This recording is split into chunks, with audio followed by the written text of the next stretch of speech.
what's going on, everybody? How's it hanging? How's it happening? You guys know this is Kevin from the Chord Progression podcast, brought to you by Evan Rocks, Rock and Thrive. Wish you guys a happy Wednesday, as we're already halfway through September. It is September 15th, and emo is not dead, and you're going to find out more about that on this podcast from this band. But before I do that, I want to thank our sponsor, Phoenix Fitness. Yeah, man, concerts, full swing, still going hard at them, still going strong. Just got back from Blue Ridge, and yeah, 4 straight days of concerts, moshing. My God. I need to make sure that my fitness level was up just to make it through that, just to make sure I wasn't tapping out halfway through. So before that, even still now, I'm going to the gym as much as possible. Make sure my cardio is right, make sure my strength is right, to make sure that I hit those fitness goals so that I don't tap out halfway through a show. And how to make sure I recover right and prepare for that right, that's where Phoenix Fitness comes in with all different kinds of supplements between pre-workouts, both stimulant and stimulant-free. I take the stimulant-free because I already have enough energy as it is, plus me and caffeine don't work that well together. Different BCAA compounds for recovery, different creatine, proteins for AM, PM, and directly after workout, multivitamins, whatever you might need to help you achieve your fitness goals, Phoenix Fitness has for you. Our listeners get 15% off at fnxfit.com using the code MSOTD at checkout. So if you're going to do that, please use that discount code to get 15% off, because you know who else gets a little kickback because of that? This guy. You know what? That helps the podcast. So let's make that happen.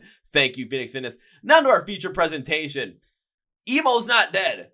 We've seen that from Matt Cutshall. We've had First and Forever on here, and they've shown that. And now I've got another band that shows as well. The band is called Census. They're out of Arkansas, and we talk about some crazy stories. We also talk about how pop punk's resurgence is happening, and we go deep into why that happens, how Census puts in a couple of different ideas around pop punk, emo, metalcore, some other ideas that they have and influences into their sound. Their song Tilts, we dive deep into that. And yesterday we had Landon from La Plotinu on the podcast, and Ben, the lead singer, has a little story about Ben. Well, it's not too crazy, but just kind of funny that he had a story literally the day after we had him on. So kind of funny. Make sure you stick around for that one. But when it comes to Census, are you guys ready? I feel like I gotta do this like emo-wise, so I have to do it more sad. Are you ready? Let's go. Oh! Yeah! Well, ladies and gentlemen, boys and girls, listeners of the Chord Progression podcast, emo is not dead, and I found another band that perfectly adds to the whole entire lore. I found about this band through watching music videos from one of these other emo bands that I have gotten to know rather well with First and Forever. All of a sudden, these guys came up next in the queue. I'm like, you know what, let's just give them a listen and see what happens. Usually if I like a band when that happens, I bring them on the podcast, and bing, bang, boom, here we go again. So all the way from Arkansas, please welcome the guys from the band Census. So guys, welcome to the Chord Progression podcast. Hello. Hi, thanks for having us. Thank you, man. I feel very welcome. That was what I was hoping for. Make you guys feel welcome. And I just always got to ask, how's everything going out in Arkansas during this, day and age of whatever state of the world we're living in right now? Because every day pretty much changes. It's fucking hot. It's hot. Yeah, it's hot. Sure. No one's vaccinated. Everyone's dying. But it's not terrible, I guess. It's like, oh, it could be worse. We could have alien invaders. We could be stuck in Zombieland. But, that'd be sweet. That'd be awesome. I mean, I'd be here for some alien invaders. And zombies, dude. Fuck both. Fuck both of them. Yeah, fuck both of them, dude. Why not? But during this time of like the whole entire pandemic and everything, the one thing that I still think Zombieland made perfectly known was rule number 32. Enjoy the little things. That's right. Oh, yeah. That's what you took from that? That's exactly what I took. I took the rules. What do you mean, Jason? Every time I watch The Walking Dead all the time, and I'm always like, I can't tell you how many times I've yelled double tap. And I'm just like, you should have double tapped, you dumb motherfucker. Hey man, apparently when The Walking Dead happened, apparently the series started after or before Zombieland became a thing, so they don't understand the rules. I mean, do they have good cardio? Are they always checking for bathrooms? Are they wearing their seatbelts? There's a lot of them. They're not. They don't do any of those things. What's the guy's name from Zombieland, the main character? Jesse Eisenberg. Jesse Eisenberg. You totally remind me of him. I was thinking it while you were talking. Oh, I don't know about that. I know I feel. Dude, I don't know what it is. Maybe it's just your I voice. wouldn't tell somebody that they remind me of that. It's like known as I think it's just the voice, maybe the smile. It might be. I don't know. I got used to hearing that I look like discount Fred Durst, and I was kind of happy about that. Damn. But now I'm just like, totally the voice. It is. Yeah. It's totally the voice. Yeah, it's the Fred voice. Durst with the voice of Jesse Eisenberg. A winning combination. Kevin's like, why the fuck am I letting them on my podcast? God damn. You know what? This isn't the first time I've had people roast me like this or bring up this kind of crazy shit. But you know what? I love this because then we just have a good time, and next thing I know, I'm getting roasted out of nowhere and being called Jesse Eisenberg and Fred Durst put together. It's not a bad thing, bro. I love Jesse Eisenberg. Honestly, yeah. Yeah, he's great. I don't know, man. He played Mark Zuckerberg, and now Zuckerberg's trying to basically take over the world via Facebook. And now I can't put this. I can't promote this on Facebook because I said that. Oh dear, Mark Zuckerberg, please forgive me. I'm sorry, Jesse Eisenberg, please forgive me. Don't spite us, Daddy Zuck. Well, guys, before we jump into the whole meat and potatoes of this podcast, one thing I'd like to do with you guys and the bands that I have on is give you guys a chance to introduce yourselves so everyone gets to know a little bit about who you are. So I'm going to ask all four of you 3 very specific questions. The first 2, my God, these are simple as all hell. If you fail to answer these correctly, there might be an issue that we might have to talk about later on down the line. But the third one puts you on the spot a little bit in the most fun way possible, and I will give you some examples of stuff I've heard after I ask that third question to kind of get the ball rolling. So the first question is, what is your name? The second question is, when it comes to Census, what do you do in the band? And the third one is, I want to know a little fun fact or fun, interesting, wacky story about yourself that will hopefully make me fall out of my chair, smack my head on this table, and give myself my 9th concussion ever from laughing so damn hard. I've heard stories that have happened that this has come real close, where the ones I always remember are, there's one band in Florida, they chloroformed their lead singer to knock him out. They dragged him to a beach. They buried him halfway in the sand. They put a bunch of ketchup around to make it look like his legs got bitten off by a shark when he woke up. Another one, the guys from Waking Terra, this is probably one of my favorite ones of all time. They were driving somewhere, and their guitarist, or I think it was their guitarist, had to relieve himself. So he had the 64-ounce big gulp from good old 7-Eleven, and he went in it. Then he threw it out the window. Only for it to come back in through the window and basically give the drummer a golden shower. Oh my god. Yeah. And I'll give you one more. There's this band called Spirit Breaker. Their guitarist, while they were broken down the side of the road, had to take a massive shit due to contaminated Popeyes. And we've all been there. And he had to go crap in the median of the interstate because, well, where else are you gonna go? And all the extra white shirts that he brought for tour, he had to basically just soil right then and there because, well, he had to clean himself up. Oh boy. Oddly enough, I heard that story first from a different band, and then I got to hear it from them a couple days later. So I'm like, this is just weird full circle shit, but it was funny as all hell. But I always give those examples, kind of some of the crazy stuff I've heard, also to get you guys laughing a little bit because I know you want to hear some of the crazy ones. So I will let whoever wants to start take it away. Jathan, you got any stories ready? Well, my name's Jathan. I play bass for Census. And this one time, Jared got a tattoo of my dick on his ass. Facts. Wow. Wait. I should have seen that coming. Yeah. What? True. Here he is thinking it's. Okay, so we were born in the same hospital, okay? We go way back. We go way back. And so what else can you do? I mean, that's the only thing there is, man. Oh my god. It's your only option. This is not a true story. I would just like to tell you. You guys had my hopes up for this. I was really hoping to. I'm ready though. That made me think of mine. So, okay, my name's Ben Carey. I sing for Census, and we had a song called "Curse of the Black Pearl" that we put out, named after my favorite movie of all time, Pirates of the Caribbean. And it released while I was on vacation in Florida, and so on the last day of vacation to celebrate, I got the flag from the Black Pearl tattooed on my ass, and that is a real story. That is. So yes. Well, I mean, I can't fault you that. I thought kind of you were going to say you went to like Disney World or something. You were like blasting the song during the Pirates of the Caribbean ride because it's like, fuck yeah! We're doing this shit. Love to go on that ride. I've seen many of YouTube videos of people doing it. Man. No. Oh, also, if you listen to that song on Spotify, the looping video is me getting the tattoo on my butt. So That's actually true too. Yeah. Well, now I'm glad that kind of came back full force where all of a sudden, hey, tattoo. At least I got to hear a story about one of you guys getting an actual tattoo on your ass. So thank you, Ben. no problem. Sure. No problem. Never. Oh man. Okay, I'll so share. Oh wait, is Jared gonna go? Okay, cool. Yeah. Never mind. My name's I'll go Jared. fuck myself. Up. My name's Jared, and I play drums, and I also do a lot of the production side of things as far as like synths and, you know, all kinds of stuff with our demoing and the more, I don't know, technological aspects of our compositions. And well, one time I was about 19 years old, and I was with my cousin Hunter, who's like super redneck.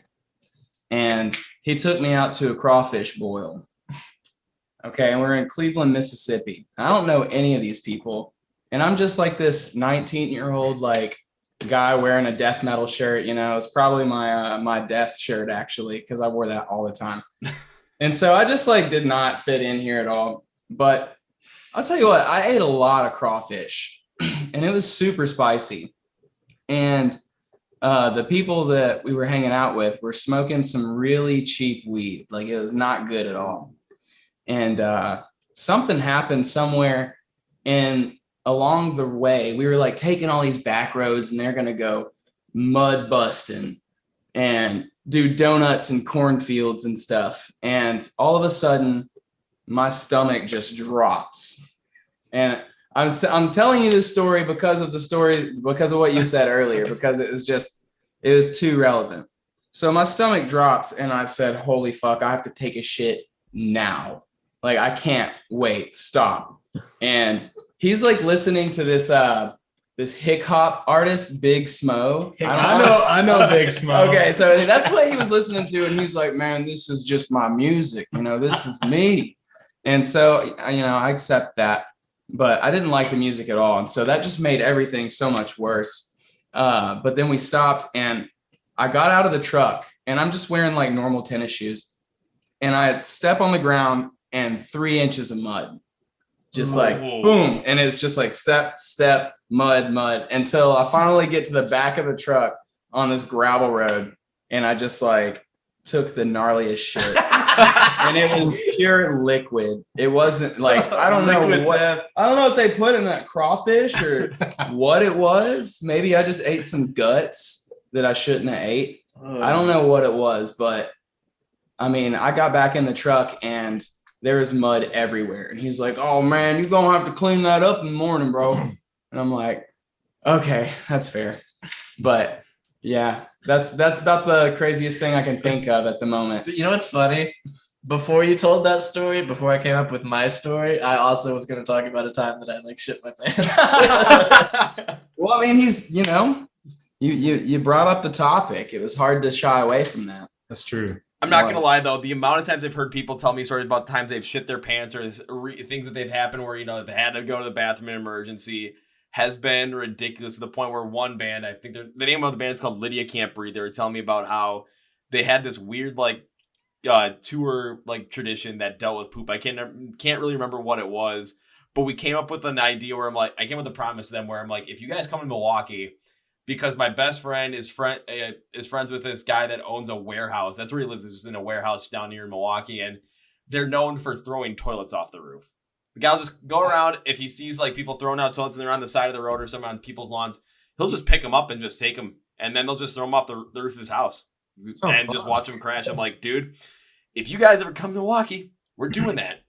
That sounds like, and it's weird because it's all based around poop stories. I've even heard stories about where people have just been like in traffic jams and whatnot. And this is both men and women as well. They've just gone like on the side of semi truck trailers. They've just gone like on the side of them, just away from everyone. Just there you go. When you gotta go, you gotta go. Jeez. Exactly. You know, it ain't gonna wait too long. You know, you can't wait till you get to the next bathroom. Sometimes you just gotta let it go. Yep. I mean, when nature calls, That's You true. gotta answer. You just hope it's not call and collect.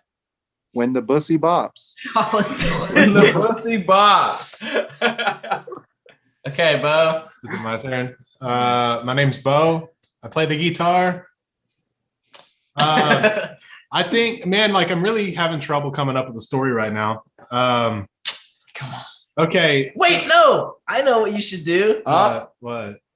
I hope this is the one you were thinking of. Drop a bird bomb. Tell the story you told me about whenever you flushed your friend's like hoodie or something. Oh, That's that's like- not that crazy. It's I'll tell that one it's so then. funny to me though. Okay. That's not what I was gonna tell. But yeah, so I was in like first or second grade, and we had recess. No, we didn't have recess. We had sometimes during PE, we had we could go out in the mornings and do it on the playground and shit. Yeah. Crazy. Sorry, I'm stuttering like a motherfucker. So we were out on the recess fucking whatever, you know where the slides and shit are. On the jungle gym, the playground, that kind of shit. The playground, that's the word I'm looking for. So we're out on the playground, and my buddy, I played football with him at the time. We were on a pee-wee football team. He left his hoodie on the playground, and I was the last one to leave because I stayed as long as I could. And the coach that was out there handing me the jacket was like, "Give this to Josh, and just make sure he gets this back." And I'm like, "Yeah, for sure." And he's my friend. We don't have any beef or anything. But I just thought it would be funny because I had to go use the bathroom. And I thought it would be funny if I shoved his hoodie in the toilet and started flushing it. So, that's what I did. And it was funny. I'll say that. And I went out and told one of my friends, I was like, "Man, I don't know who did it, but somebody shoved the hoodie in the toilet. It's kind of funny. You should go see it." So he goes in there and he's like, "Dude, what the hell?" And I'm like, "Yeah, I don't know what's going on." So he like went and got a teacher, and I guess he told on me, and they're like, "Did you do this?" And I was like, "Yeah, I kind of did that. I kind of did that." Man. And they weren't very happy with me. So I'm young. I'm young. I didn't know what they did. They called my parents. I didn't know that. And they were like, "Okay, here's a note. Give this to your parents when you get home." I was like, "Yeah, cool. So I'm on the bus on my way home. I got this note, and I'm like, "Fuck that." And I threw it out the window. So when I got home, my dad was like, "Hey man, you need to tell me anything. Did anything happen today?" And I was like, "Oh no, it's just a normal day, They called them. I didn't know that. So he was like, "All right, that's fine. Normal day. Cool." And I walked down into my room, and literally everything is gone. I don't have a thing in my room. I have a bed with no sheets. Everything is gone. And I walk back upstairs. I'm like, "Dad, what's going on?" He goes, "You did something and you lied about it. And I figured you would, so I took your shit." I was like, "Okay, fair enough." That's Fair awesome. enough. Dude, that story ended up way better than I even remember. You don't remember that? The only part I remember now, but the only Yeah. part I remembered, I thought it was so funny when you told me that you flushed your friend's hoodie for no reason. Yeah. No reason. We were cool, man. I straight up thought you were gonna say you put the hoodie in the toilet and then you took a shit. Oh, that would on have been fun. it, and then flushed it. That would have been good. No, I just shoved it in there. It was in a urinal too. Oh, I shoved it in the urinal and just started flushing as many times as I could. that's I hope you awesome. washed your hands. Kids do that to your friends. Right. Right. I'll say, because then you come up Census. with some crazy stories, and then you'll end up having your parents be notified, and you will return home with only your bed, just the mattress, the frame, and that's it. And then Yeah, he even took my pillows.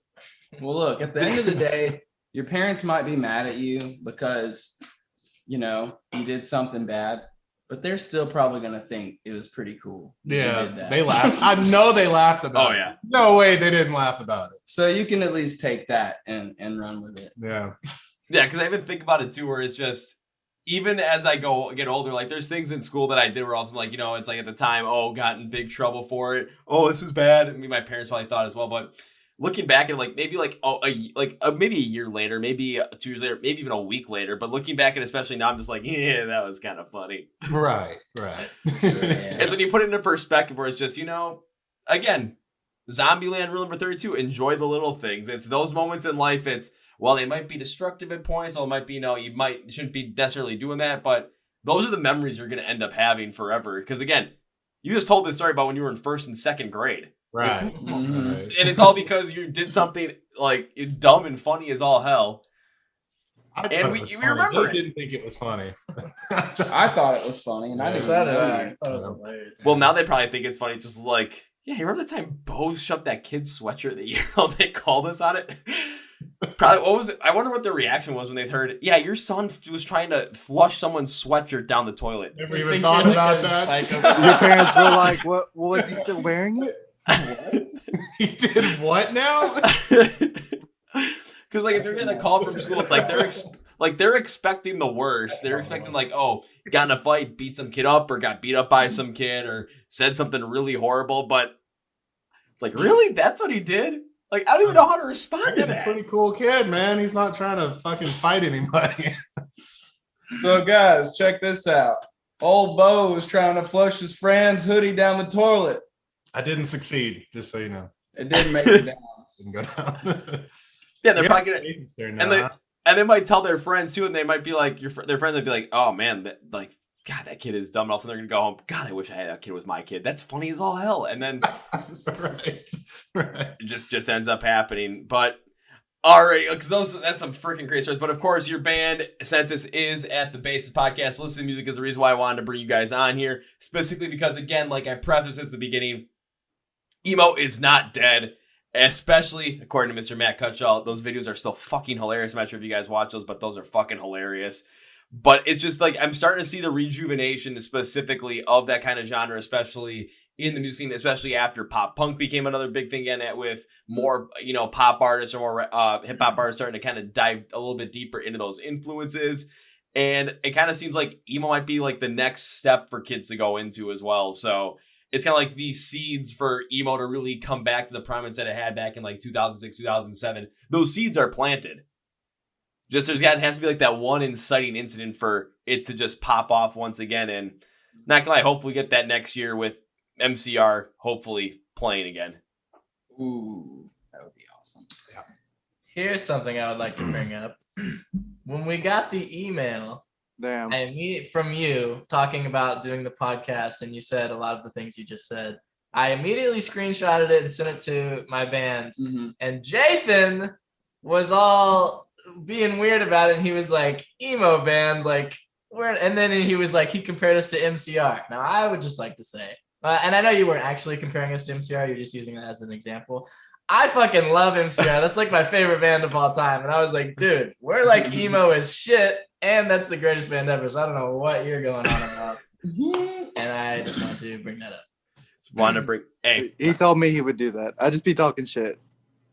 But like, I'm not an MCR fan.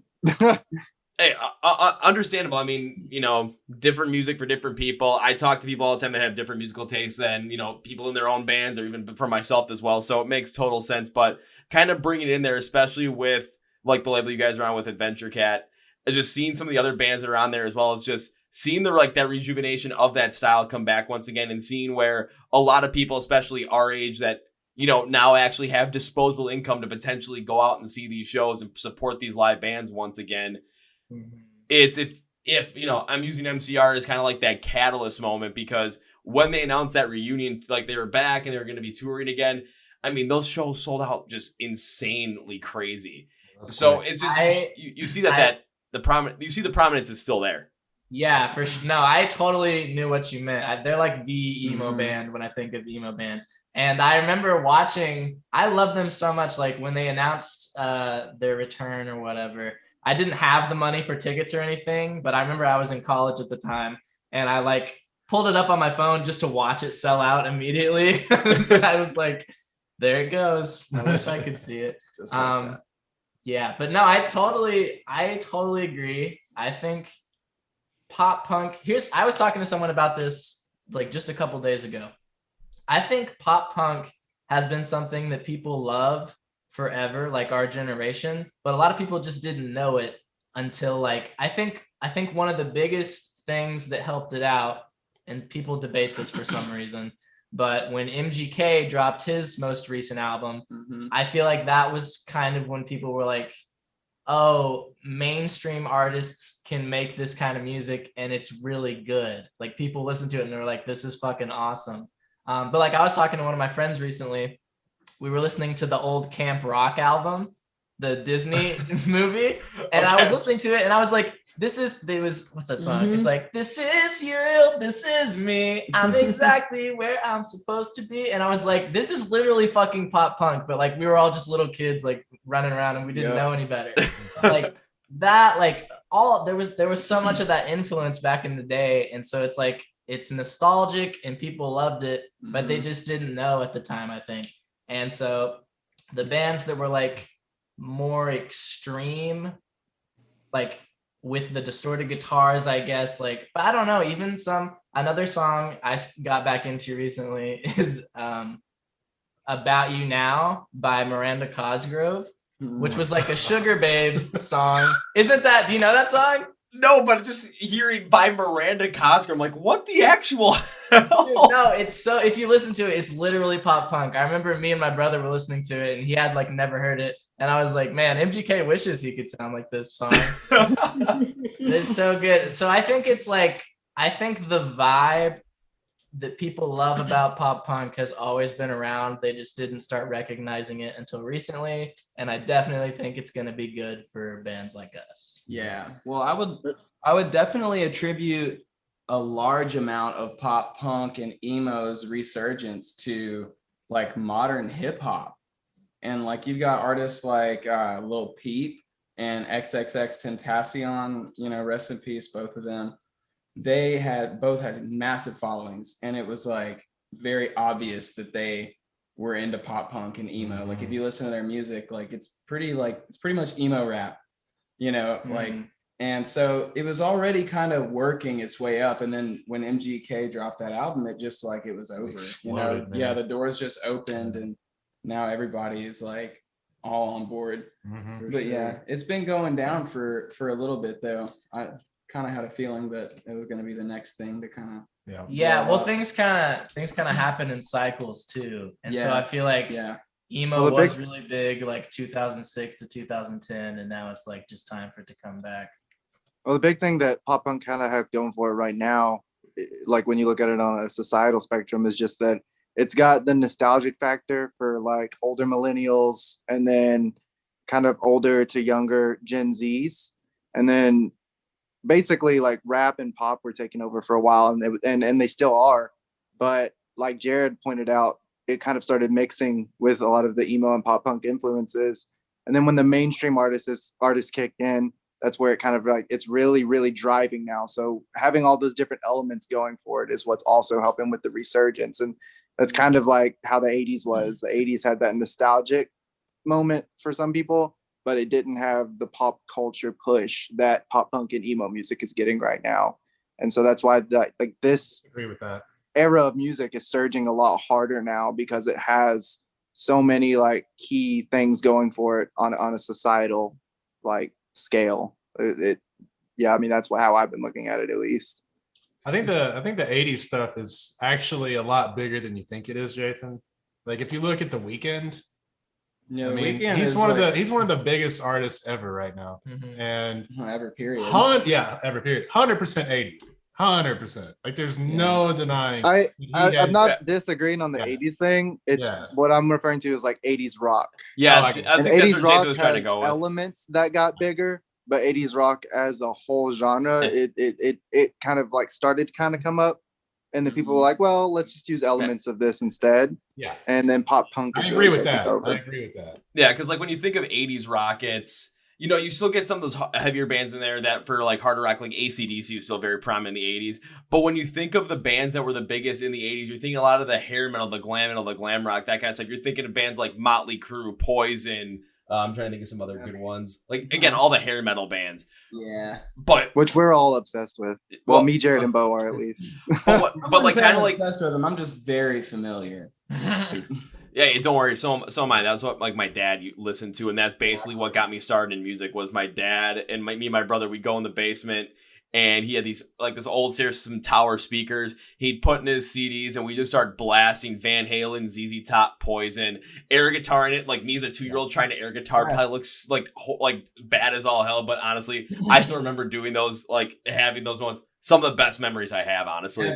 Bro, hell yeah. I used to make my own music videos playing air guitar. I used Windows Movie Maker and a webcam on this old ass computer, and I would play like Bon Jovi songs, and I would make my own music videos with like a broom. That's Dude, awesome. literally to take that even a step in the worst direction, me and my cousin, when we were like 10, would film each other with like a tape cassette camcorder with broom guitars. That's singing Come On Feel the Noise. Right. Yeah, dude, we both did our own single one, and we were just looking. There's no cuts, no edits. It was just raw. Amazing. Yeah. Okay, Man, pure expression. That's funny.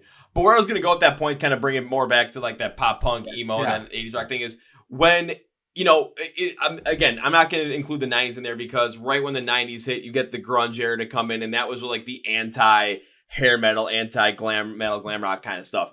But then when you get into the 2000s, it's kind of like some of those elements came back, but the reason why that didn't fully like come back into a full resurgence, like what we're seeing today with pop punk and then kind of with emo, but like not to the same level that pop punk is, but hopefully emo can get to that next year. Again, I feel like just needs that like inciting incident.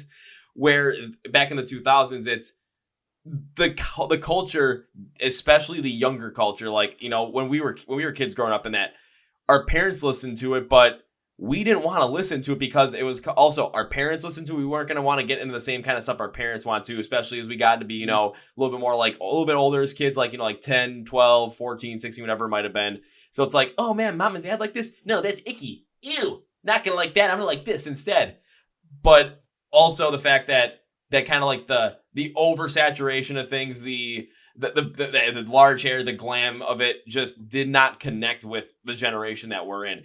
But take a look at like what pop punk is doing now, and people that are getting into it, it's the next generation, but it's not like our kids. It's kids of people that were older than us that kind of, were around that like grunge era, around that like late 90s era with like Third Eye Blind, Sugar Ray, that kind of stuff.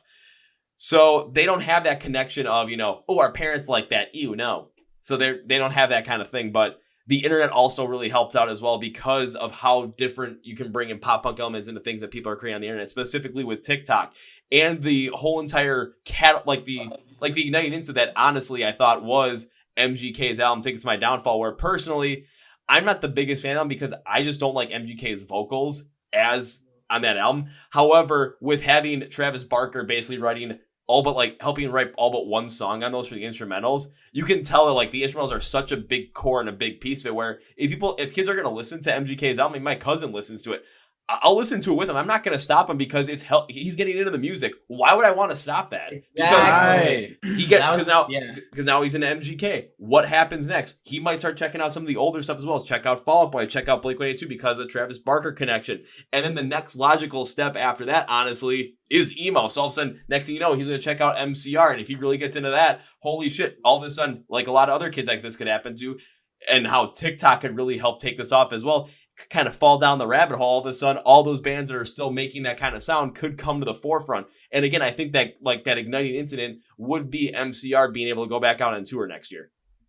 Yes, I Definitely. totally agree. I think I'm part of Gen Z. I'm only 21, but I think Gen Z is on the trajectory to be into emo, because I was just talking to Bo about this the other night at my house. We're so fucking sad about everything, and like that's what I was saying about pop punk earlier. Is like we're into it, but most people don't know they're into it. I only know I'm into it because I found it. I found MCR and Escape the Fate and all those bands whenever I was so young. So I just grew up listening to them.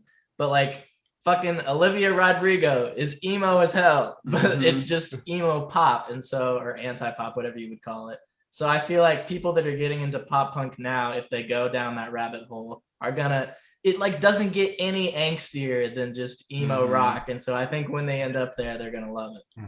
Yeah, like, to like go off of what Ben just said too. One thing I think is like really really badass about the like Gen Z demographic is just like how they like as a whole they're allowing themselves to like stuff like this. Like you were talking about kind of like when we were younger, and I'm like right there in the middle of millennial and Gen Z, but I'm still old enough to know what it was like back then.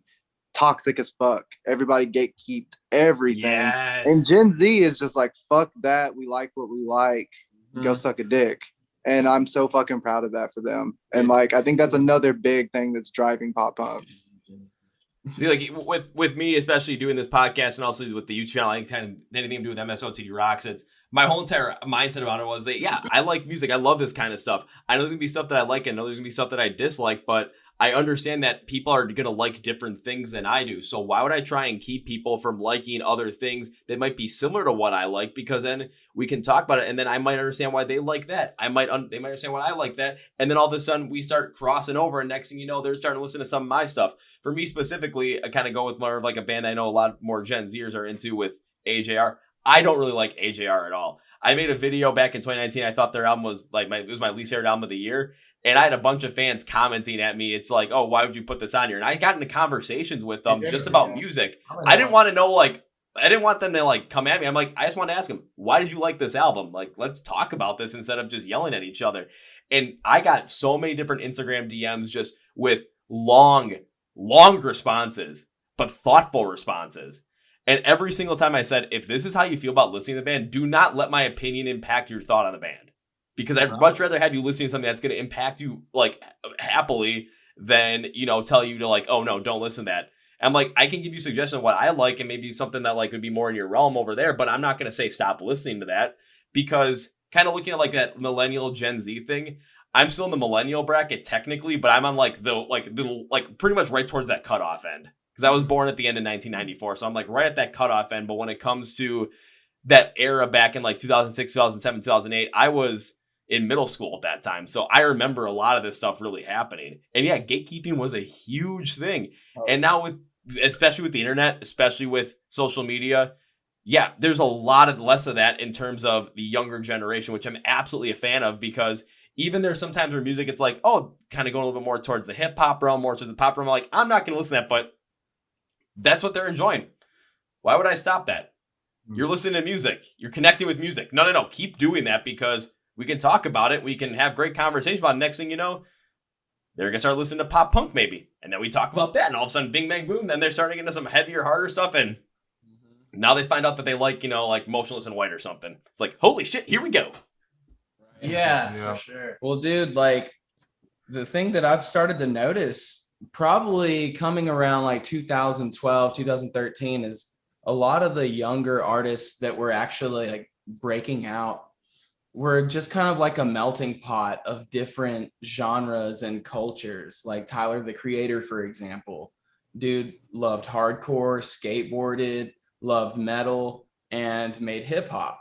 And you could kind of tell, but it was still hip hop. So if you just liked, rap and not rock, you could still dig it.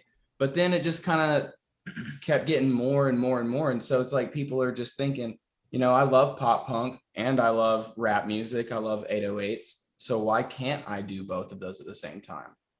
And so now like we're in this phase where before it was like 70s, 80s, 90s all had their own vibe. Mm-hmm. And it seems like now we're just kind of like taking a little bit from all of those different, eras and creating new things out of it.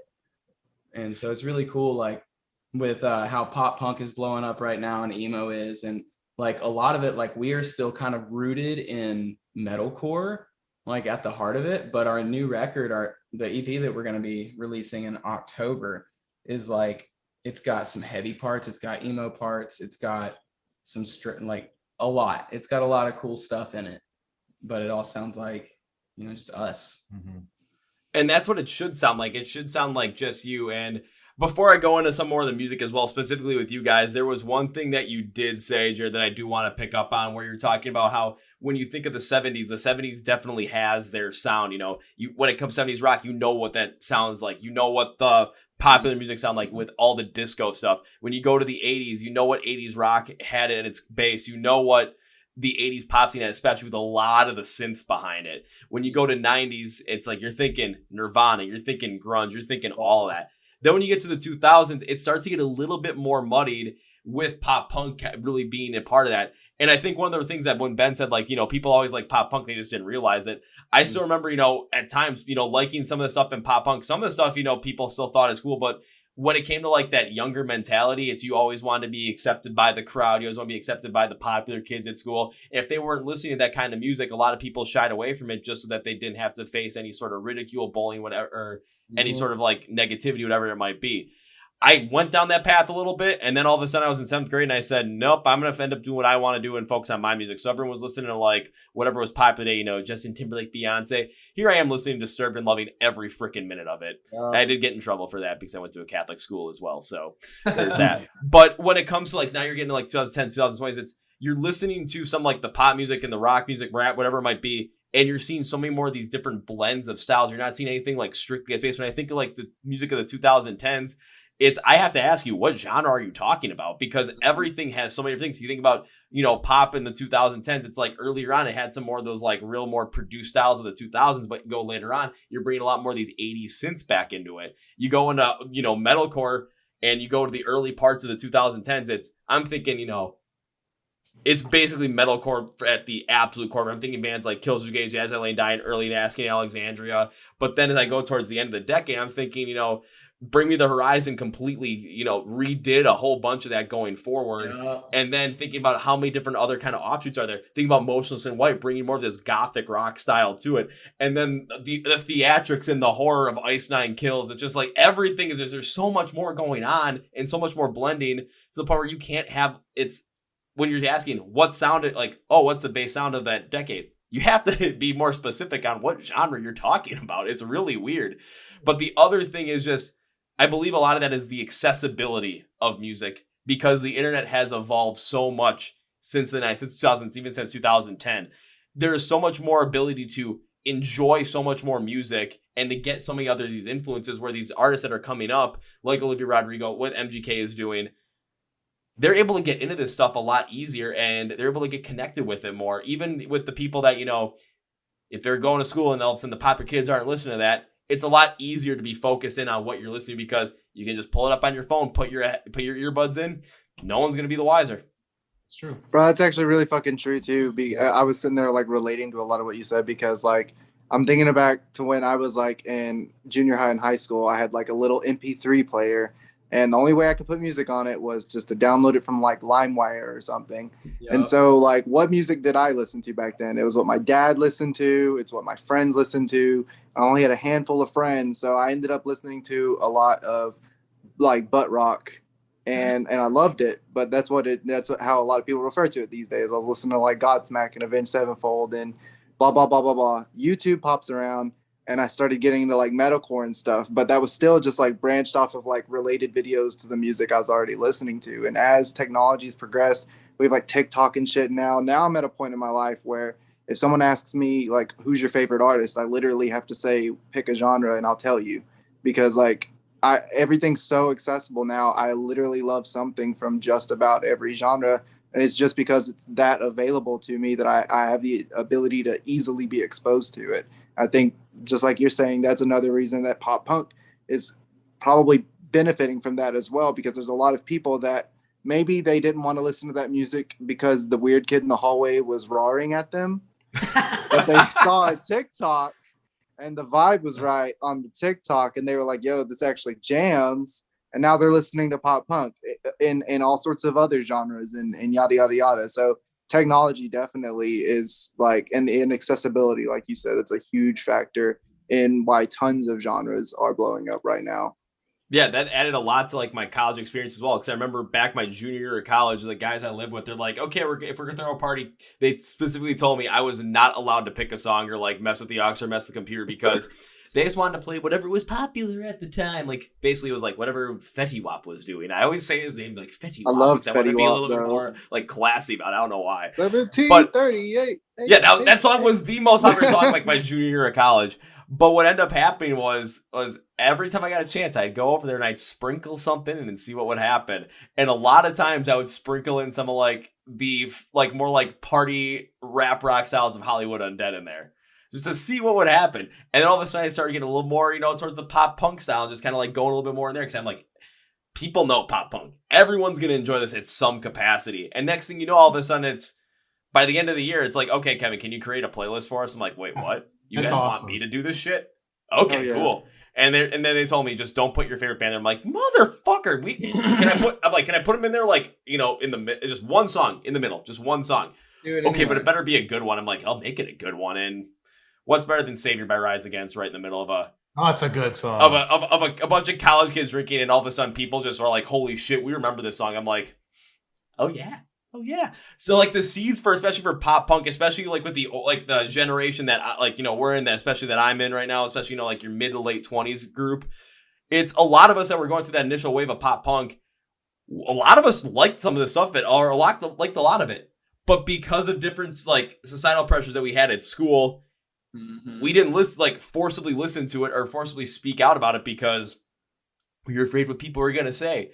But then now it's just apparently, because now it's like seen as like a popular thing on the internet with the younger generation. Holy shit, now everyone wants to listen to it. And all the people that liked it at some point are like, hey, we still like this back in the day. So we like this, we like this, we like this. So all of a sudden, you go to like emo nights or Sad Boy Saturdays and you're hearing All American Rejects playing. You're hearing Red Jumpsuit Apparatus playing because you're hearing a Day to Remember. And even with a DJ on stage when they play a Day to Remember, we're still creating mosh pits in these fucking, little like venue bars and just going absolutely nuts. And, me taking hits to the face and not caring about it because I'm like, this is fucking awesome. Right. Where you said you brought up Hollywood Undead a minute ago, and now I just every time I hear the name Hollywood Undead, I'm like legally required in my brain to share my experience with that band. So when I was 14, I went go-karting with Hollywood Undead. What? I've never even heard this. How is this not your initial story? But please continue. I swear I've told you guys this. I have two funny stories from my experience with Hollywood Undead. So my dad, for a while when I was younger, he worked for the local radio station here, 100.3 The Edge. And so every time they put on a show or whatever, and he was working it, he'd bring me. And after a while, they basically was free child labor for them, but it was definitely volunteer. I was like helping set up the shows and take photographs, yada, yada, yada. Anyway, so I went go-karting with Hollywood Undead. And my main fever dream memory of that was just there was this one moment where Charlie Scene, he was like in front of me. And at some point, his cart got turned sideways on the track. And I'm just coming full speed at him. And I make eye contact with him. And he literally, it's like my vision went slow-mo. It was just him going, no, and I like smashed the fuck into his car. It was fucking hilarious. And now the second story I have, which is the same day, makes me feel bad about it because apparently Charlie was going through some shit. And so basically, long story short, before Hollywood set that night, I was backstage and I was literally, and this is so crazy, I'm 14 years old and I'm backstage with a bunch of grown-ass adults getting fucking plastered. And I'm having a conversation with Johnny Three Tears. I don't even remember what the fuck we were talking about. But at one point, I'm sitting there looking over and I see Charlie is like over like in the grass. Like we were in a parking lot. He's sitting in the grass on the phone and he's just like bawling his fucking eyes out. And I'm like, yo, what's wrong with him? And Johnny's like, yeah, he's been arguing with his girlfriend for the last like week of tour and the motherfucker won't stop crying. And so I was just, I don't know, it was one of those moments because like you think about the content of their lyrics and it's like, wow, they really are emo. He's sitting here crying before his set. And he goes on stage and kills it. And I'm just like, bro, you were crying like 30 minutes ago. That's fuel, man. That's fuel. Dang. That's emotional, feel the fire, but I had no idea about that. Like, I thought that was like, just hearing those stories, like I thought that was gonna be your initial crazy story. Now I'm like, but holy shit, I'm glad I brought up Hollywood Undead because this is awesome. I've got too many crazy like show stories. Like I could take up this whole podcast with famous people doing dumb shit.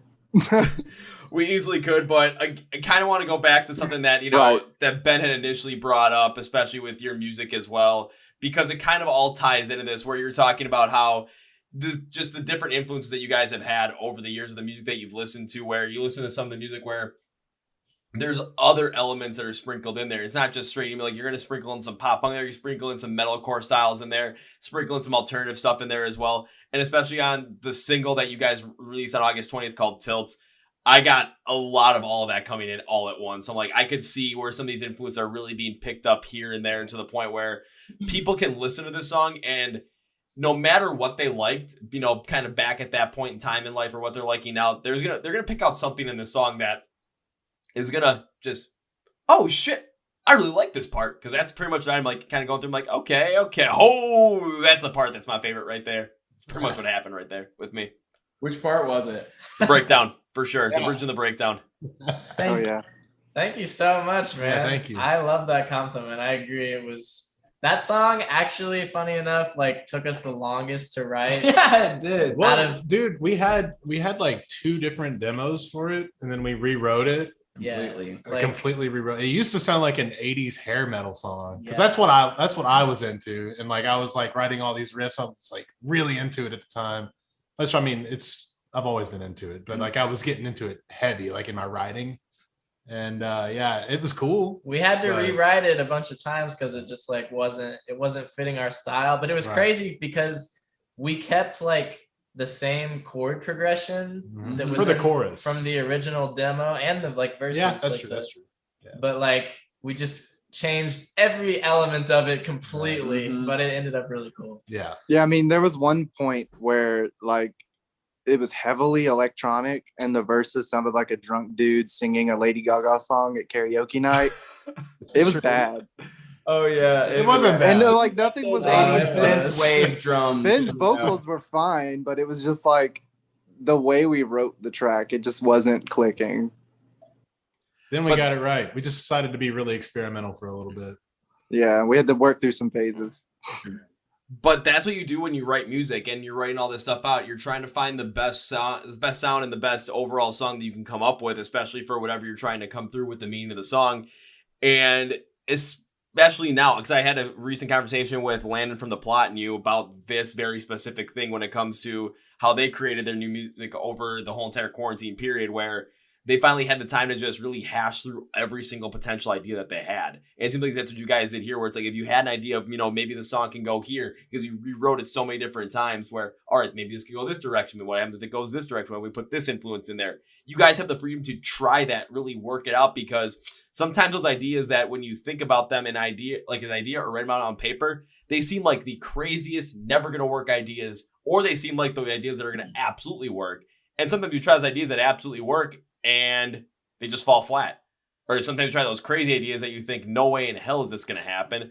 And then you put it, you write it, you record it, you put it down, just see it as a demo, and then you listen, you're like, holy shit, this is the way to go. And then you build off of that.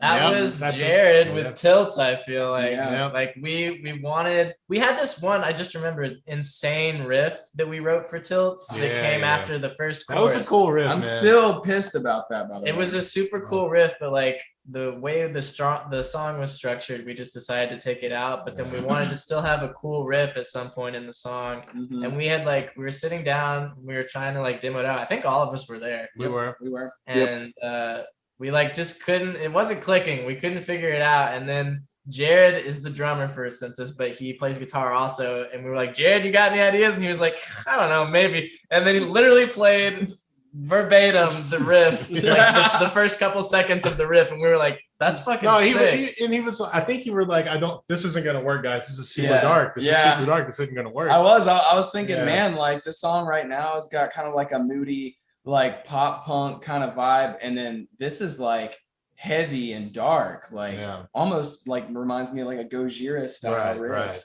And it's like, holy shit! But they all loved it. We and were all so into it. I yeah. was like, not sold on it the whole time. Like, I mean, when we said this song is done, we sent it to be mixed. Like, I wasn't sold on it. And then we finally that. got like the true mix and it clicked. And I was like, oh my God, that really like works.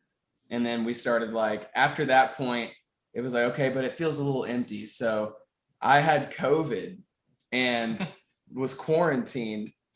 And we were texting each other about what we can do to fill up the space in the breakdown. And so I just got had basically transported my studio into my house for a little bit and just went through a bunch of different synth options and sent like 50 videos to these guys, and then we finally like found the perfect one. Yeah, we I actually did. remember being so happy about that part because I was at the pool at my apartment complex and I remember sending a voice memo to the chat and I was just like, bro, I feel like the breakdown needs some like rhythmic type of synth or something over it, but I don't know what. And then Jared was just like, I got you, fam. And literally like the next thing he sent, I was like, that's fucking it. That's exactly what it needed. That is so fucking good. And I love like Jared and Bo both are like this. You can literally just kind of say like, I want something kind of like this, and they'll literally just fucking do it like perfectly. I'll say if you have people in your band or you have like producers that you work with that are able to do something like that, where it's you have an idea, it's like, okay, this is kind of what I'm thinking about, maybe to put this down, and all of a sudden, next thing you know, they're pulling out whatever they can think of in the top of their head, and they give you an idea for it. It might not be the perfect thing right away, but all of a sudden it sparks the idea, and you actually get an audio example, and you can kind of start picking it apart because now it's your vision or your thought is starting to come to life.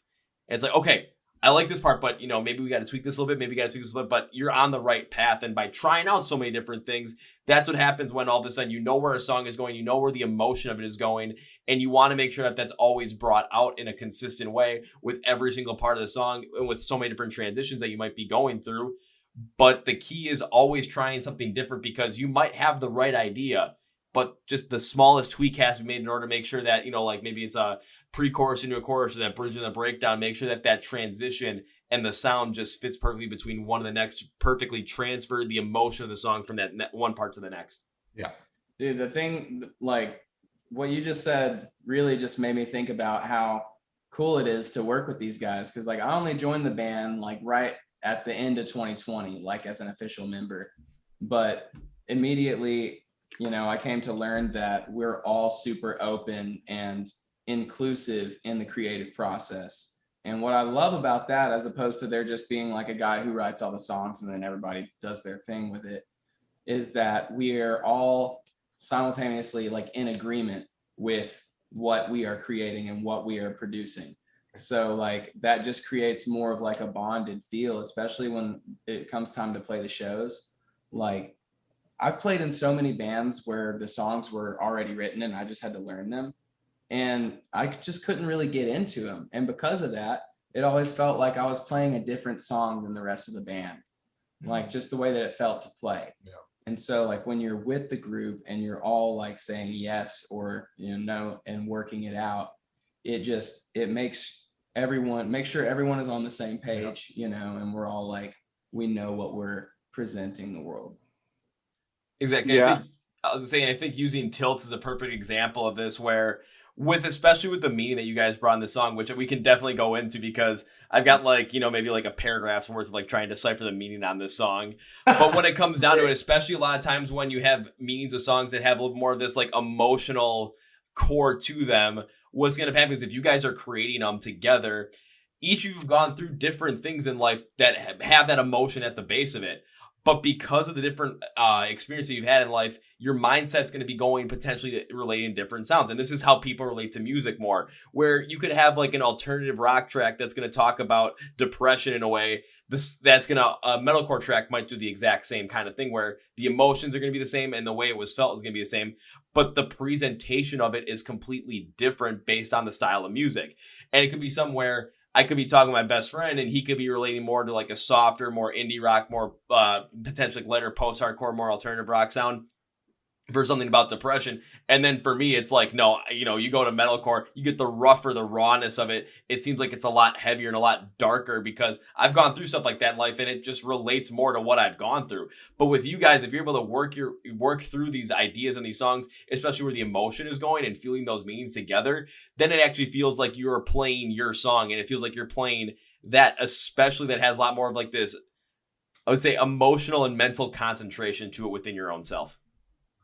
Absolutely. Yes. 100%. I'm curious to know what this paragraph you wrote is. Yeah, man. Spill the beans. Alrighty. So when it comes to tilts, let me turn my chair over this way because I've got 3 full pages of notes. Usually like half a page of like just like little things on the band, and then it went into tilts, and the rest of it's like 2.5 pages long just on the song itself. Because you guys put out music, I want to know everything about it and try and figure out everything about it. So Cool. Whenever I start to look at music, I always try and look at the meaning first for that specific reason, because it drives so much of where the instrumentals are telling that story, how the vocals are telling that story, how everything comes together. Because I've found that I've loved songs that I probably wouldn't have initially liked just through this process. It's awesome. But when it comes to Tilts, I thought the meaning is about feeling stuck in life because of a toxic romantic relationship that you've had in the past. You guys explore the concept of a former romantic partner that you've had, and they prevent you from being yourself and going after the dreams that you've had based on their premonition of your life and how they wanted you to work around their plan for your own life. And this song explores how that person is now out of your life, but your love for them was so strong so that they're always kind of in your mind, that continues to keep you wondering, holding you back. And then as time goes on, you feel like your life is passing you by because you just can't let that go. And you basically created a situation within your own head that is not good for you overall. Jesus Pretty fucking Christ, dude. That could not have been more spot on. No, Yeah, I mean, I love. Can you send me like that synopsis? Yeah, I easily can. When I put everything together for the podcast into the email, I will send you just that. So I mean, that was literally like 100%. so Yeah, I mean, you wrote the song It title. wasn't even Like- 99%. So yeah, I write at the moment. I write all of the lyrics for Census, and with this song, I had that idea in mind for sure. I had a girlfriend that I was with for 5 years. We ended up breaking up around the same time that I was dropping out of college, and my life was all crazy. And like, I had this like overwhelming, like just worried, like doubt and like anxiety about it. And I was like, I like could be, because I thought I was, gonna marry this girl maybe someday. And we like grew up together. We spent so much time together. And I was like, am I fucking everything up right now? Like to break up with her, to pursue music, to drop out of college, all these things that are like not absolute. And it was really scary. But we had, interestingly enough, I wrote the chorus to that song and it was different than it is now. But Matthew Clark from our label, I sent him the chorus and he was like, this sucks, you should rewrite it. So I rewrote it and it ended up being for the better for sure. I think it's my favorite chorus I've ever written. Very catchy, very personal. But that was like the bulk of the song for a long time because I'm just not very good at writing on a schedule.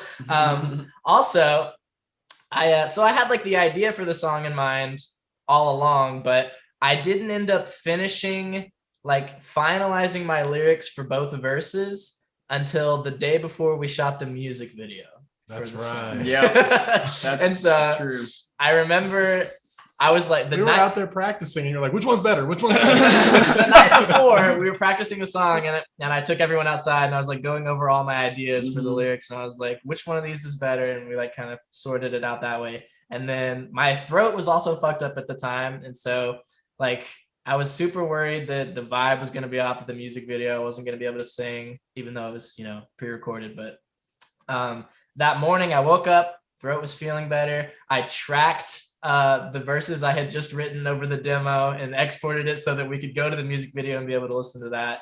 But yeah, I guess that's kind of a side story, but I just wanted to mention that. I mean, it's a cool side story, but again, when it comes to like the meaning of the song, it's something where I've had a similar experience like that as well on two different aspects. So really when it comes down to it, it's because there were different times where it's this, I was always friends with this one girl and I kind of never really pursued anything else. Because I was kind of like always hanging on to this notion of, oh, maybe this will happen. Maybe this will happen. And it just preventing me from necessarily going forward and trying something on my own or, becoming more confident in myself. And all of a sudden, that kind of broke apart. I ended up dating a girl for a year, and then that added to it as well, because then after I broke up, I'm like, was that the right move? And it prevented me from moving forward with my life throughout all of 2017. And it was a lot of the catalyst of that ended up leading to me to do all the stuff I'm doing right now, especially with this podcast, talking to you guys right here today. So kind of, especially for a lot of us, I can even assume to the listeners as well, a lot of us have gone through something similar like this. Again, how it all happened is going to be completely different from how it happened with you, but it's that feeling, that emotion is going to be the same. So that's how we can connect with this song all together. And it can come to the point where you guys are going to potentially play the song live. You're going to have, 200, 300, 400, 600,000, 10,000 people singing this song right back to you for so many different reasons, but the emotion at the base is going to be the same. Yeah. Yes. Very true. Very true. Yes, I love that. And I definitely try. One of my favorite things with writing lyrics, I kind of fucking hate writing lyrics because it stresses me out so much. Dude. But I know that I'm like good at it. And so I like usually don't enjoy the process of doing it, but then I love like sitting back and looking at it when it's done. And something I always try to do is just like be as, it's like, I've heard it. I think I did a different podcast one time where somebody described it as, we were going over our song, I Can Feel Eternity. And they were like, it's so specifically vague in the perfect way. And I was like, yes, like I love that way of describing it. So I always try to do that because like, even if you're talking about something that can be so specific, to make it more metaphoric just means that people can take it in any kind of way. And then you could be, you know, sad for whatever reason and listen to one of our songs and apply it to yourself. And I think at the end of the day, just like making stuff that feels as relatable as possible is just what I try to do. Well, absolutely. And I love what you said about that. You know, when you write something, you don't want to make it so specific because unless someone went through exactly how it's detailed right then and there, the connection is not going to be as strong. Or if you go through it way too vague to the point where no one knows where the hell you're actually going with this, then people get lost in the shuffle. But if you make it metaphoric enough to the point where it's kind of just like an emotional guide through the song, but it's really when it comes to putting the whole entire story together and all the pieces together, that's up to you. It's just the way the instrumentals and the way the vocals and the way the lyrics all come together. It's kind of walking you hand in hand down this path in your mind to really experience this, kind of guiding you through those emotions. But when it comes to, again, putting the whole entire specifics together for the track for someone to relate to, that's where their mind's going to come in through those metaphors and make that connection to the point where, again, how I connect with the song and how you connect with the song, the reasons behind it could be two completely different things, but that emotion at the base is going to be the same. Mm-hmm. Yes. Yeah, I love that you're saying a lot of this because like one of the things Ben's described when he's written this song that have always clicked with me is like literally in the song title tilts is, you know, too in love to stay. And when the sentence Ben said was that he's too in love with music to stay for all the things that he like has been told by other people he should have in life, like getting married. And of course he'll do that one day, but it's like not his focus. You know, some people that's like their sole focus. Mm-hmm. But like, getting married, going to school, have, long-term relationships, blah, blah, blah, blah. And the song in and of itself, it's like an affirmation of like, it's okay to pursue your passion and you shouldn't feel bad about all those things that you feel like are flying by you. But we're also acknowledging that those things are flying by you and you are experiencing those negative emotions. And it's kind of like the song, like we're inviting you to just kind of experience your own emotions for a minute and heal from that. And then we're also kind of layering in that deeper message of just, whatever that passion is that you have, whatever drives you, like be too in love with it to stay for the things that are holding you back. I'll say, and coming from myself, that's something I 100% relate to as well. And when it comes down to it, for a disclaimer for the fans, if you're someone who, when it comes to finding happiness from just kind of that, I would say the cookie cutter lifestyle where it's, you go to college, you get a job, you get married, you have kids, and you go through all of that. If that's really what you want to do in life, and that's what really makes you feel happy and fulfilled, by all means, go and do that. Yep. Because that's what's worth for us. For us over here, where when it comes to, especially with music, that's our passion. This is what makes us feel. This is what makes us feel happy. Like this is what we want to do. And yes, we understand that some of these things are going by us. I mean, for myself, like right now, I'm 26. I'm gonna be 27 by the end of the year. I'm seeing friends starting, like really getting married. Like, basically like that time in life where everyone's getting married. That time is really getting going for me right now. I'm seeing people have kids, and here I am, single, but talking about music. And I think about it where I'm seeing life pass me by consistently in those aspects. However, I look at it and think, at times it does kind of feel like, I'm missing out on it. But then I remember, what do I like to do the most in life? What's my favorite thing to do? And my favorite thing to do, honestly, is sit down at this desk and do this. Because I've noticed whenever I could be having a long day, just a bad day. I mean, the last couple of days for me have just been really, really, really, really long. But man, I see you guys pop up in the Zoom call thing, and I'm like, my energy just gets kickstarted because all the music, everything I get to connect with in terms of the music, and then I get to connect with you guys. Well, it's the most insane thing ever. I absolutely love it. And then when I get to go to shows and actually get to see you guys perform live, it's a whole added thing to it. It's just I found what makes me happy. So I'm too in love with this to stay in something else. Good. That's amazing, man. Yeah, I love that. Never stop. Yeah. Never. You said you're from Milwaukee. Yeah. Is that in Wisconsin? Yes, it is. Okay, cool. Y'all got some I good don't know if I cheese. can geography. I was just wondering. Got I some hope good- we can play for you and meet you someday. Yeah, that would be awesome. Well, I'll put it to you this way, guys. I do travel a good amount of times to shows as well. However, just because, well, me doing all this stuff as well and different schedules, I haven't been traveling as crazily as to other shows, and of course, because of the pandemic as well. But usually when it comes to like shows from me, I'm like, oh, if it's in Milwaukee, that's fantastic. If it's going to be in Madison, Wisconsin, hey, that's like a little less than an hour and a half away from me drive time. That's no big deal. Plus, my brother lives there. Oh, go down to Chicago? Oh, that's just another hour and a half drive. Who gives a shit? That because if they're not, you guys are playing Milwaukee, you're probably playing in Chicago. Know some shows up in Green Bay. Hey, that's 2 hours for me, and I know people live up there. So if it's at a night, I can crash their house. Whoop-de-doo. Sick. It's something where it's like, if you guys play around me, definitely come around. But I do want to jump in a little bit more into Tilts as well, especially because I said that bridge and the breakdown, that was what hooked me into this song, especially like listening, like, okay, trying to go through it because I'll start out specifically with the chorus, well, because I did break this down because I like with the chorus, the drums are going to take this more straightforward, consistent, melodic pop punk like emo beat. And the guitar here is what really stood out for me the most because the guitar volume is further back than what we heard like in some of the other parts song, but has this like wheedly style of notes that really are focused on the forefront of the song right here. I'm like, because it creates more of this distorted feel for you to realize that your mind is the one that is really holding you back because you won't let go of that person. It is a little less intense than I would expect, but I really like the idea to stick with more of that emo style at the core and at the base of the song's message. But then we get into the bridge, and at that point, I'm like, I really wrote, okay, what is going on here? Because the guitars get a little rougher. The drums work with a heavier snare fill style at the end of each measure. And I'm like, are we getting a heavy emo metalcore style mixed breakdown to really show the heaviness of feeling like you wasted so much time on someone that you've hung on to in your mind for so long? I'm like, holy shit, I hope I get the payoff here. Then the breakdown hits in. Yeah, we get just that right here because the drums are heavier with this consistent, like, you know, you get that crash cymbal, you flip it upside down, the consistent hits on that. There's like track distortion over the entire thing, and the guitar see more of this melodic style against the drumming, but they're down-tuned and rough and heavy as all hell. And oh, this is slick.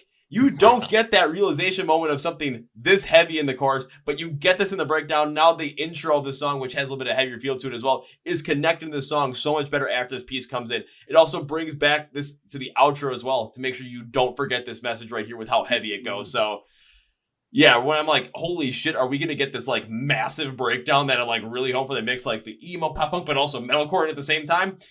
Yeah. And I was like, yeah! Woo! You need to offer copyright services for bands. Like you need to write people's copy. Yeah. Dude, yes. I love hearing. It's so cool listening to you like go over everything. Yeah. Something I think is interesting is so Jared wrote that in the beginning of that one riff and then Bo finished it out, the breakdown riff. So we had prior to that, the song wasn't super dark. Like so Not at all, that man. vibe just wasn't there. And so I actually wrote the entire like pre-breakdown section myself just because we needed a bridge from where the song had been so far to the fucking nasty riff that we wrote.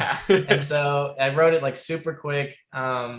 And I loved that we had that part though, because I remember telling Jared when he was tracking drums in the studio, because we didn't have it like completely figured out when we got there. I was like, I want you to come into the like build up, like the pre-breakdown, like don't like do like a crazy fill going into it. Make it seem like it just comes out of nowhere with the Yeah. and it's just like, oh shit, something's happening.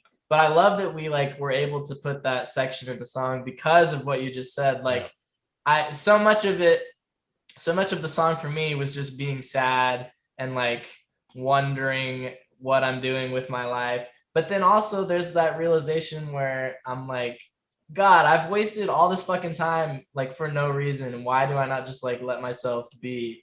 And like just hearing, I remember when I showed you the first time after I had come up with that part, the lyrics that I had written for that part, and like, I'm married to the melody, baby. God, shit. And then just let it drop. And that was really cool. Yeah, I think it was cool the way you described it too, because it's like when you layer in the way the song is structured to the song's meaning, like how you did, it's like that section. It's kind of like in real life. Like sometimes you just gotta fucking let it all out. And just work through it, scream a little bit. Yeah, because even like when I was going through like that horrible depression period that I had, it definitely had a lot of that sadder feel to it. But then when it got to that point, I'm like, I can't sit in this forever. I got to do something about it. And what am I doing with my life? That's when like that anger, that breakdown kind of part would come in. And then it's like, you go back to that chorus and it kind of has like a lighter feel to it. Once again, it has more of that pop punk emo-ish feel to it at the same time. It kind of, especially after that breakdown, it gives more of this clarity to what's going on.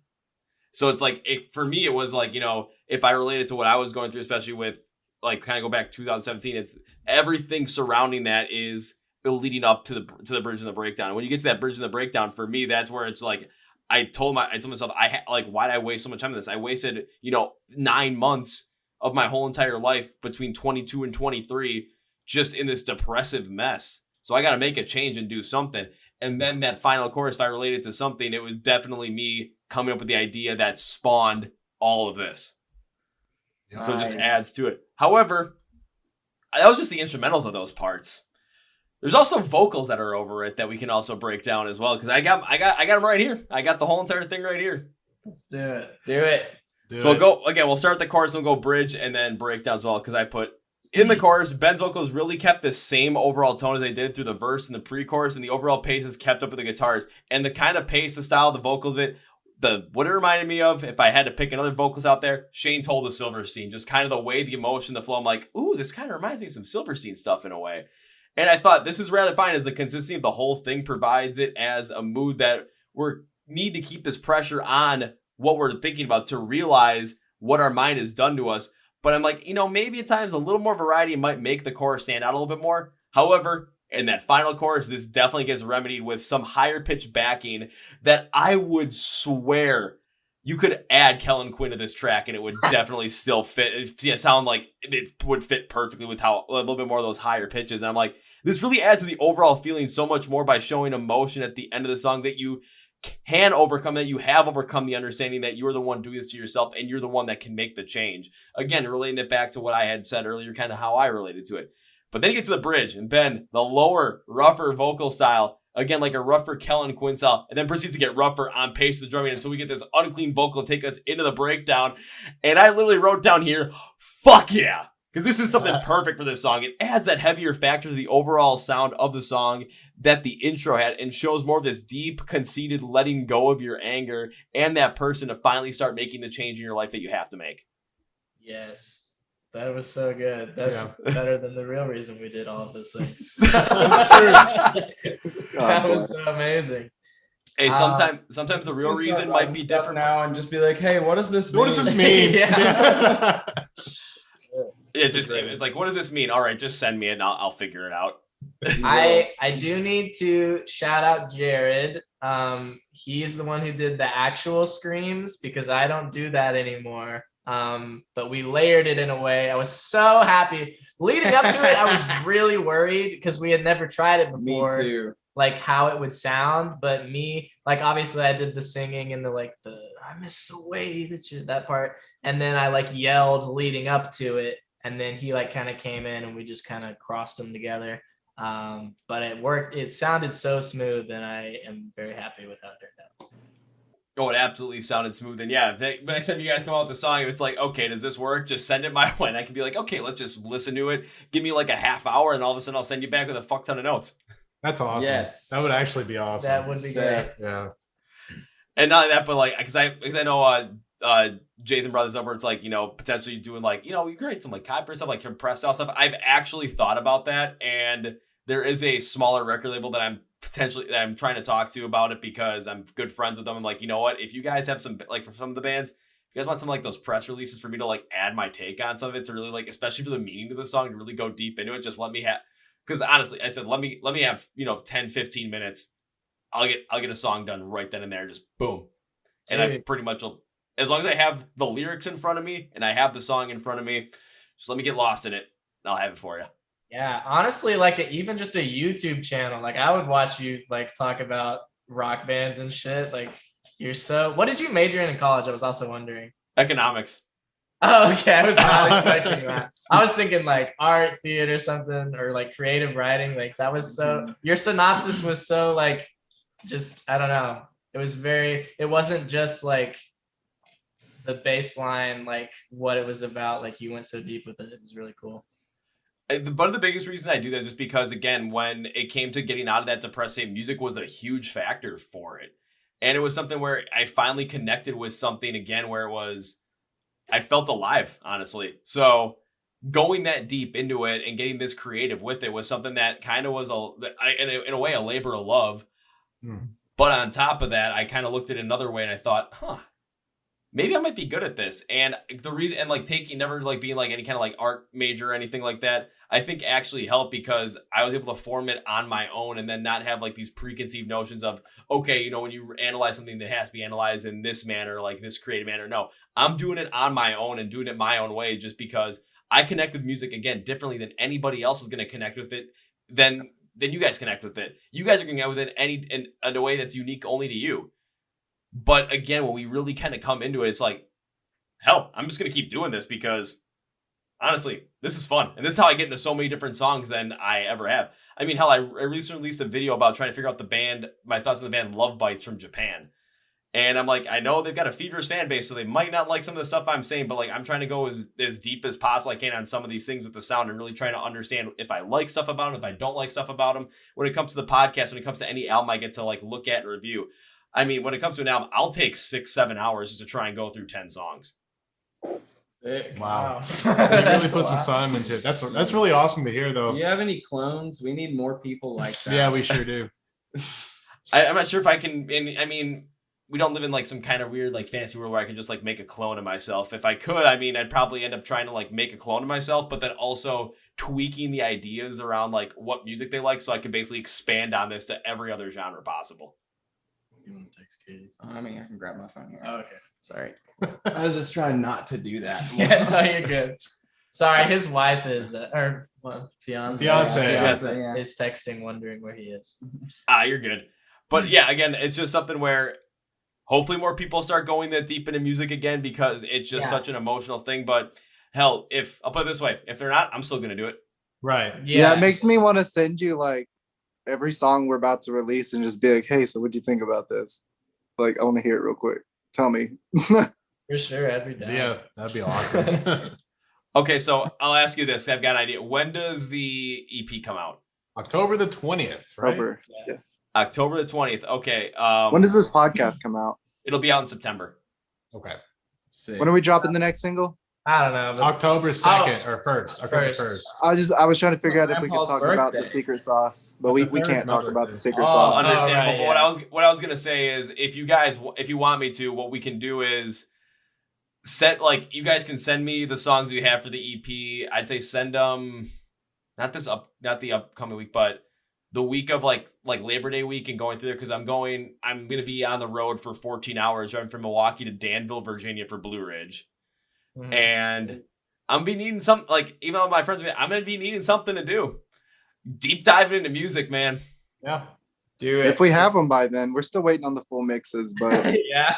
our next single we're dropping has the biggest feature we've ever worked with, and so we're pretty excited about it. And you can't reveal it yet because it's the secret sauce. Yeah. Secret Correct. sauce.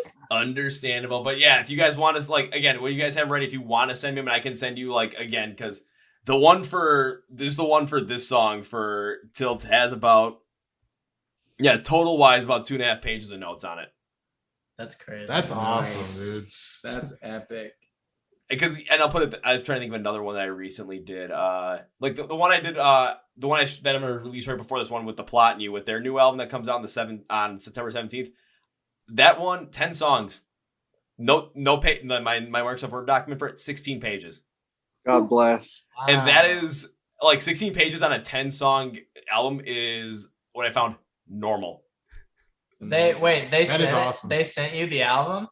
Yeah, so we could talk about it on the podcast. Oh, right. That's awesome. It's been amazing. Dude, I bet, dude. It's good, right? I think you guys, I'm not going to lie, I think you guys, especially kind of hearing your guys', especially what you guys write, along with your influences, you're going to find some things where you're going to be like, oh, how the fuck did they do that? Sick. I can't wait. I have a funny story about Landon, actually.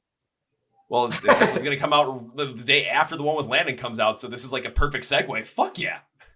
Well, okay, so do you know who Gabbie Hanna is? Shoot, that name is definitely familiar, but I'm blanking. She's a YouTuber. She's a YouTuber. She's very in the media right now. I'll just say that. But She used to be in like David Dobrik's clique, and okay. Yeah, 80% of TikTok hates her. yeah, yeah. Anyway, aside from that, so I have kind of like a big following on TikTok, and when my videos first like started kind of blowing up, Gabbie Hanna, who has she has 8 million like TikTok followers. She's like really big. She also makes music, and she messaged me about like wanting to work with me on songs and stuff. And I was like, this is fucking crazy. And it was because of my drumming, which is weird because like I'm a singer. But yeah, that's kind of weird. Those are the first like videos that started to do really well for me.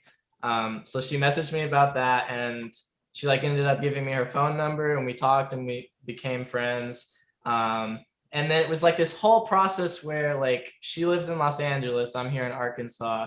And so it was like, we could like kind of go back and forth, or maybe like someday I could go to LA, we could do like a writing session together. We could never quite figure it out.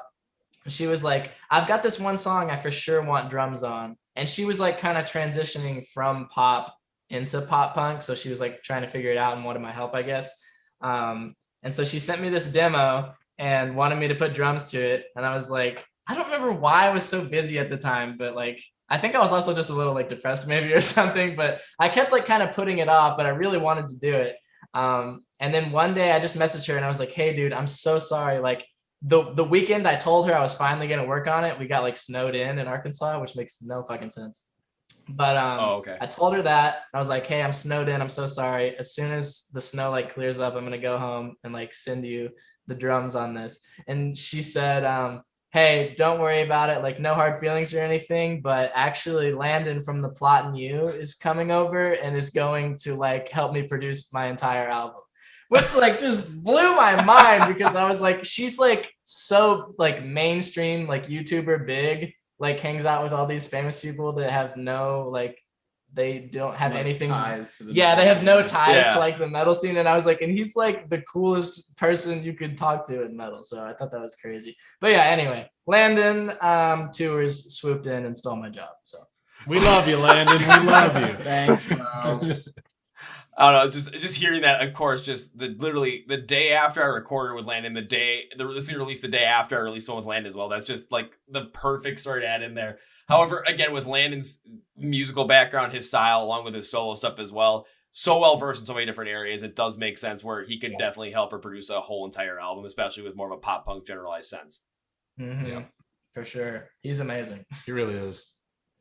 Well, so are you guys, so Thank you. yeah. So are you. So are you, yeah. And the last thing I'll say before we kind of close this out is, when it comes to sales, I do always like to give like an overall summation of it for everyone who's listening. So here it is for everybody. So if you haven't listened to it, make sure you do it, because then you'll understand where this overall is coming from. Because I said overall, till starting out rougher was the way to go to bring more of the heaviness to this track, to show that this is going to be a message that requires some heavier and angry emotions to really come to terms with. The majority of the song has more of the consistent feel with building drums between parts that put pressure on creating a realization moment. I thought it could have been mundane at times, but that all got thrown out the window when the bridge takes a heavier build to the breakdown that fits the song perfectly. It uses that energy and that anger that you lost out on life and points at because you hung on to someone mentally for too long, and it is your motivation to change. That bridge and the breakdown are the things that really will make you giddy and will say, hell fucking yeah, when you hear this song. Amazing. Thank you. Yes. Well, thank you guys. And as we bring this podcast to a conclusion, I always like to give you guys a chance to say whatever you want to say at the end and plug whatever you want to plug at the end. So guys from Census, the floor is yours. Cool. Yeah. Well, we've been Census. If you are confused by the word, it's Census. A lot of people think we say census, like census fail. That's not us. We're Census, like the population.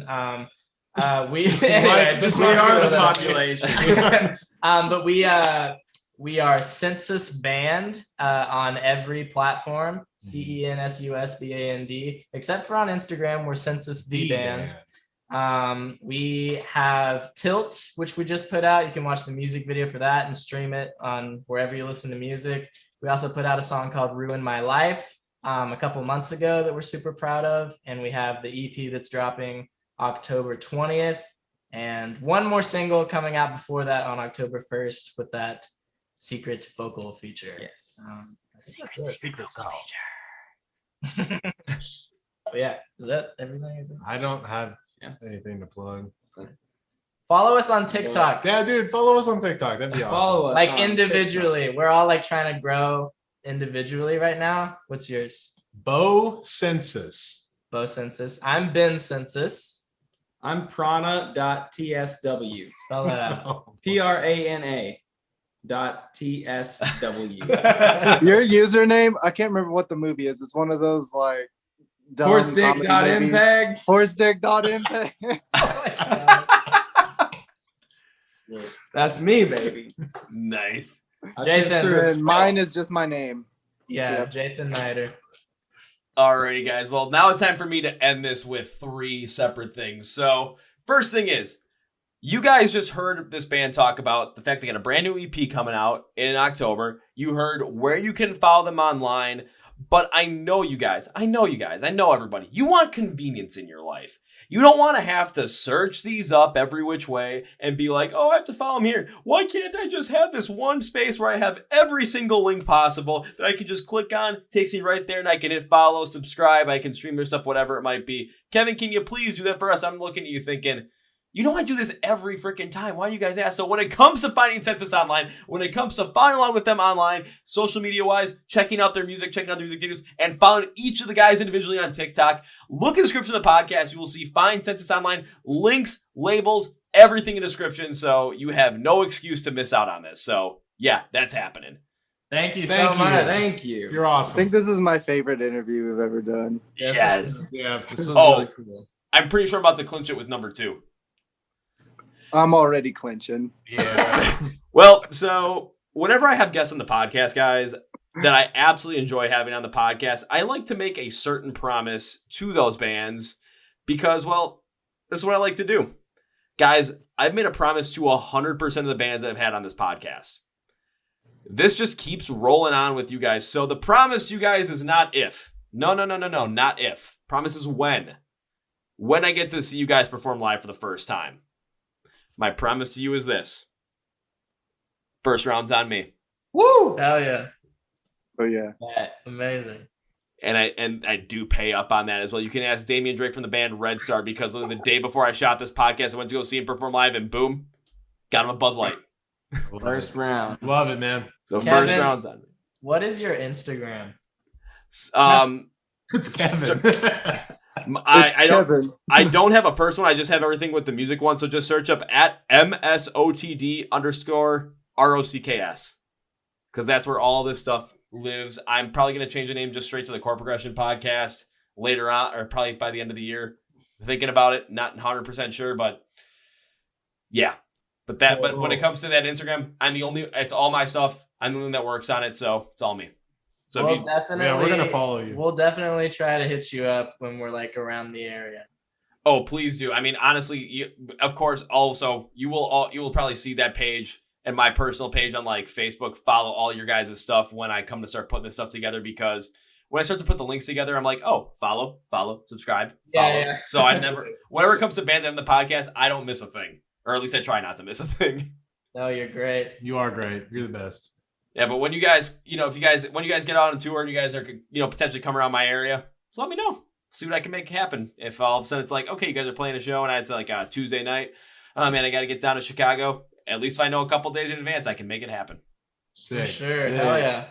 Bet. So on that note, guys, I cannot in all good conscience end this podcast with a goodbye because this was fun as all hell, talking about the resurgence of pop punk, emo, talking about your music with you guys as well. Not only that, but made the promise to you guys. I want to see you guys perform live. I got to pay up on my debt, and I'd love to talk to you guys again in the podcast in the future. So this is not goodbye. No. This is just see you later. See you later. See you later, man. Later. Thanks for having us. Later, dude. Well, folks, that's my interview with the guys from Census. Remember, emo is not dead, and these guys continue to show it. So when it comes to finding them online, Facebook, Twitter, Instagram, finding all 4 of them on TikTok, YouTube, stream their music. Make sure you check out their EP when it comes out on October 20th. I'm going to have links in the description of the podcast for you. You just thought that podcast, iHeart Radio, maybe Amazon at this point. Hopefully, we'll see what happens. But make sure you do that because you're going to want to follow along with this band. I feel like once MCR finally is able to go on that like comeback tour, emo's gonna hit that resurgence. It's gonna get that catalyst spark that pop punk got with Tickets to My Downfall. So definitely make sure you're around for that. Remember to follow us at MLC Rocks again every Facebook, Twitter, Instagram. Subscribe to the YouTube channel. Make sure you can watch the Chord Progression podcast videos and some of the other great YouTube content we're coming out with, like the Rockin' Elise the Shut Up video, the I've listened to Love Bites for the first time and video, and of course the marketing genius behind Ice Nine Kills video, because we're gonna be doing more of that crazy stuff like that here, and we're not stopping. Also want to thank Phoenix Fitness for sponsoring this podcast. Remember, 15% off on fnxfit.com. Use the code MSOTD. So thank you, Phoenix Fitness. And on that note, that's going to be free, guys. Thank you very much for listening to the Chord Progression podcast, brought to you by MSOTD Rocks, where rock and metal thrive, because my name is Kevin, and you guys know how I end every single one up with a big, healthy, and hearty see ya.